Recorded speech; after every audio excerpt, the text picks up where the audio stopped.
하나님 말씀 사무엘하 21장 1절에서 14절 말씀입니다. 다윗의 시대에 해를 거듭하여 3년 기근이 있으므로 다윗이 여호와 앞에 간구하매 여호와께서 이르시되 이는 사울과 피를 흘린 그의 집으로 말미암음이니 그가 기브온 사람을 죽였음이니라 하시니라. 기브온 사람은 이스라엘 족속이 아니요 그들은 아모리 사람 중에서 남은 자라. 이스라엘 족속들이 전에 그들에게 맹세하였거늘 사울이 이스라엘과 유다 족속을 위하여 열심히 있으므로 그들을 죽이고자 하였더라. 이에 왕이 기브온 사람을 불러 그들에게 물으니라. 다윗이 그들에게 묻되 내가 너희를 위하여 어떻게 하랴? 내가 어떻게 속죄하여야 너희가 여호와의 기업을 위하여 복을 빌겠느냐 하니 기브온 사람이 그에게 대답하되 사울과 그의 집과 우리 사이의 문제는 은금에 있지 아니하며 이스라엘 가운데에서 사람을 죽이는 문제도 우리에게 있지 아니하니이다 하니라. 왕이 이르되 너희가 말하는 대로 시행하리라. 그들이 왕께 아뢰되 우리를 학살하였고 또 우리를 멸하여 이스라엘 영토 내에 머물지 못하게 하려고 모해한 사람의 자손 7사람을 우리에게 내주소서.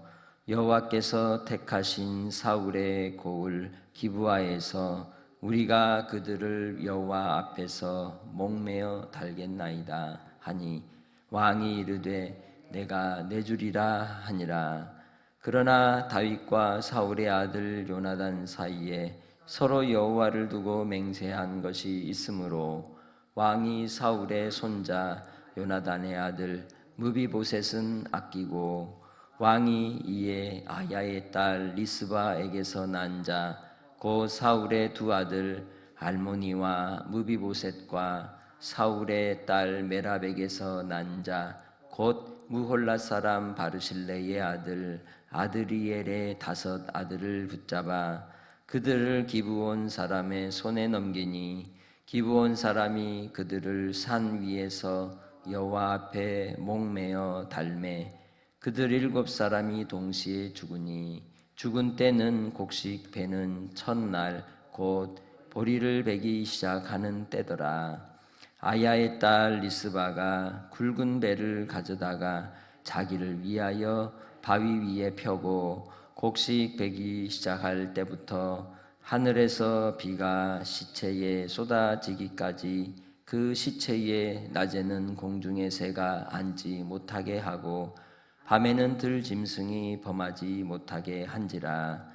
이에 아야의 딸 사울의 첩 리스바가 행한 일이 다윗에게 알려지매 다윗이 가서 사울의 뼈와 그의 아들 요나단의 뼈를 길르앗 야베스 사람에게서 가져가니 이는 전에 블레셋 사람들이 사울을 길보아에서 죽여 블레셋 사람들이 벳산 거리에 매단 것을 그들이 가만히 가져온 것이라. 다윗이 그곳에서 사울의 뼈와 그의 아들 요나단의 뼈를 가지고 올라오매 사람들이 그 달려 죽은 자들의 뼈를 거두어다가 사울과 그의 아들 요나단의 뼈와 함께 베냐민 땅 셀라에서 그의 아버지 기스의 묘에 장사하되 모두 왕의 명령을 따라 행하니라. 그 후에야 하나님이 그 땅을 위한 기도를 들으시니라. 우리가 무엇을 생각하고 또 무엇을 판단하느냐는 그 사람이 보는 안경에 따라서 다른 겁니다. 그걸 관점이라고 말하기도 하고 혹은 세계관이라고도 합니다. 그가 가진 생각의 틀이 그 생각의 체계가 어떠하느냐에 따라 판단하고 또 반응하는 태도도 달라지는 겁니다. 보복이라고 하는 것은 역사를 따라서 끊임없이 흐르는 갈등과 원수로 그렇게 지나는 비극을 맞게 되는 겁니다. 하나님께서 그의 아들 예수 그리스도를 이 땅에 보내어 하나님과 우리 사이의 원수된 관계를 끊어버리시고 하나님이 친히 우리를 위해 죽으시고 희생하시고 사랑의 손을 내민 그 사건의 현장이 골고다였습니다. 예수 그리스도는 끊임없이 보복하는 이 세상 속에 오셔서 그 모든 관계를 끊어버리사 원수들까지라도 사랑하게 하시는 십자가의 은혜를 우리에게 보여주셨죠. 다윗은 바로 이 예수 그리스도의 오실 길을 예비한 자로서 그의 일생의 삶을 통해 그가 어떤 생각을 가지고 어떤 마음의 태도로 세상을 보고 있는지 오늘 본문은 이야기하고 있습니다. 과학이 발달한 이 시대에 일기예보가 발달하고 또 비가 안 오면 하늘에 비를 만들어 쏟아지게 하는 이 시대에 오늘 본문의 말씀은 전혀 이해할 수 없는 그러한 내용이지만, 그러나 그 속에서 우리는 불가항력적인 그 속에 일어나는 하나님의 섭리를 우리에게 교훈해 주는 말씀으로 받아야 할 것입니다.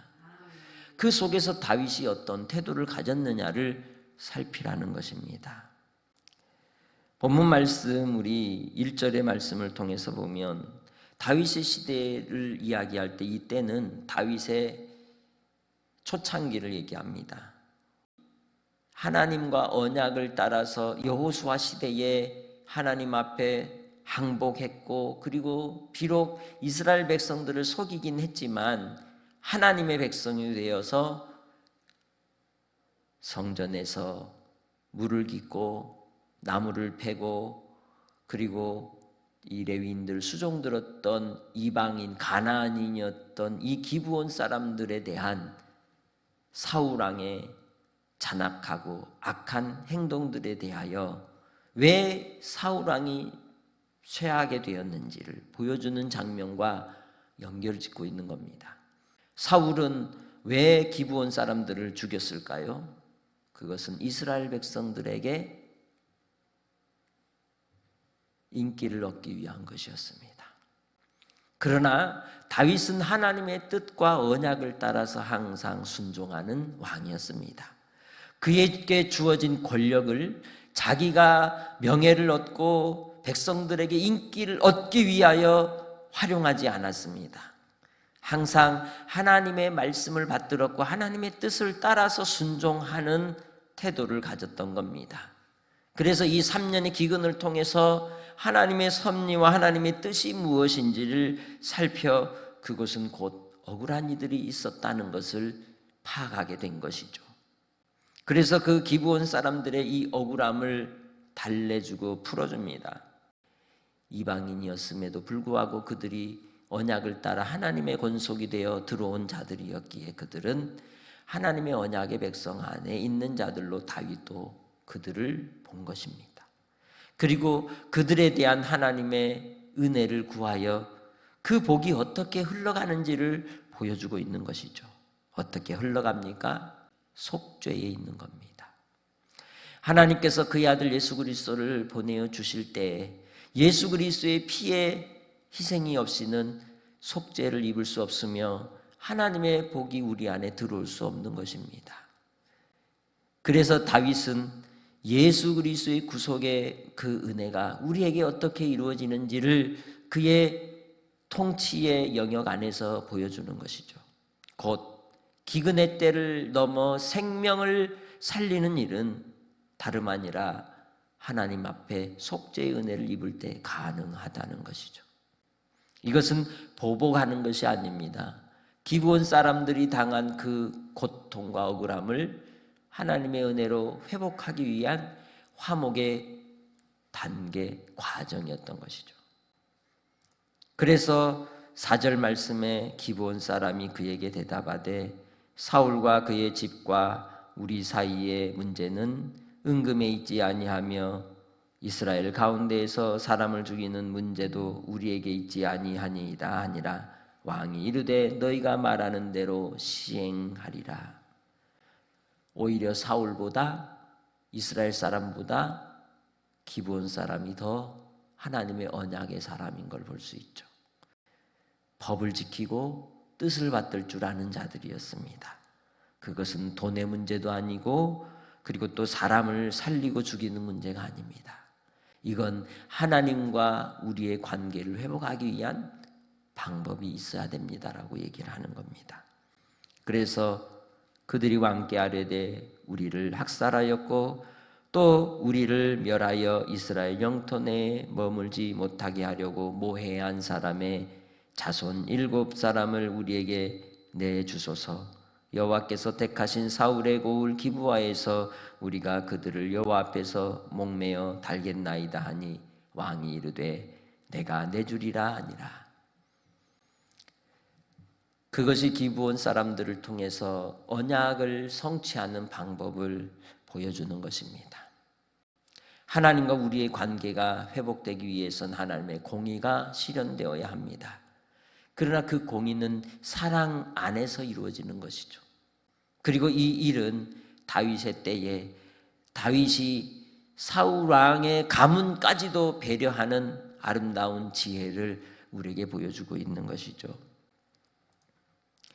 왜냐하면 7절에 말씀하듯이 사울의 아들 요나단 사이에서 맺었던 그 언약 때문에 그는 이 요나단의 아들이었던 무비보셋을 아끼어 그를 이 희생으로 나가지 않도록 하기 위해서 7명의 사람을 택하게 되는데 곧 리스바와 그리고 또한 메라백에서 난 5명의 자녀 곧 7명을 그들에게 내어주게 됩니다.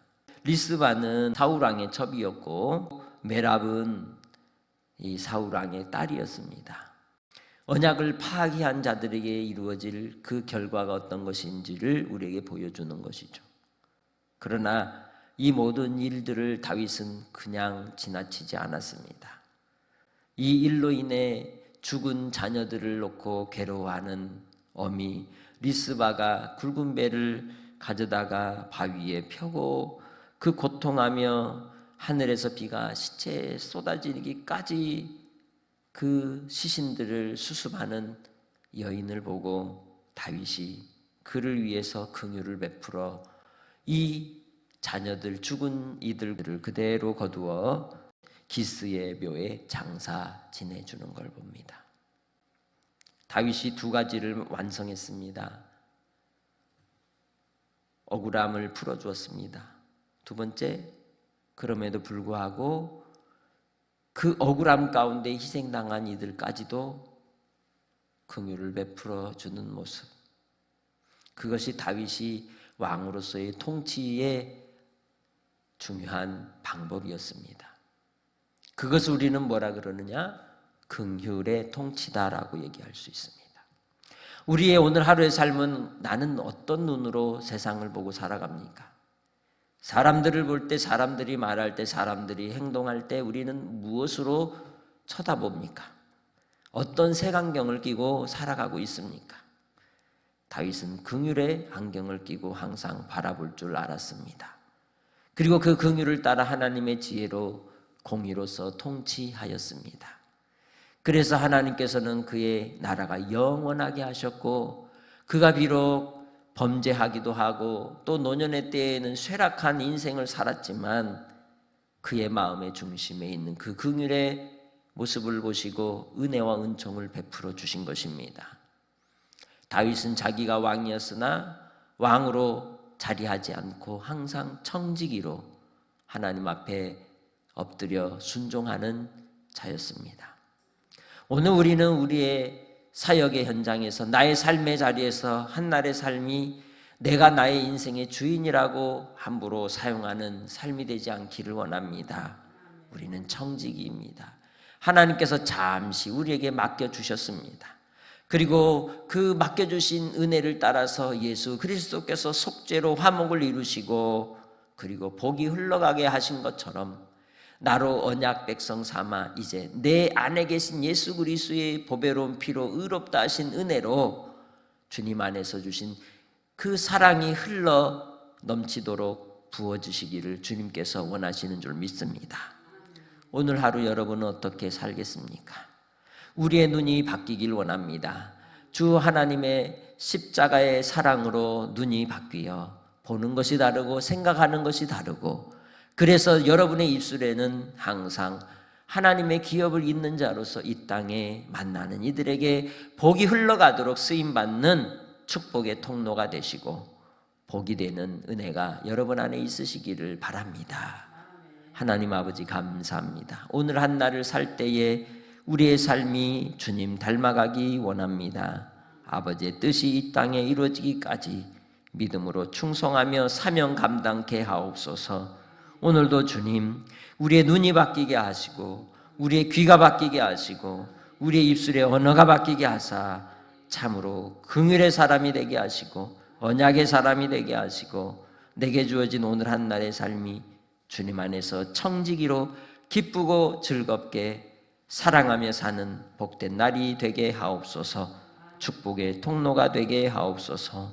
감사하며 예수님의 이름으로 기도합니다. 아멘.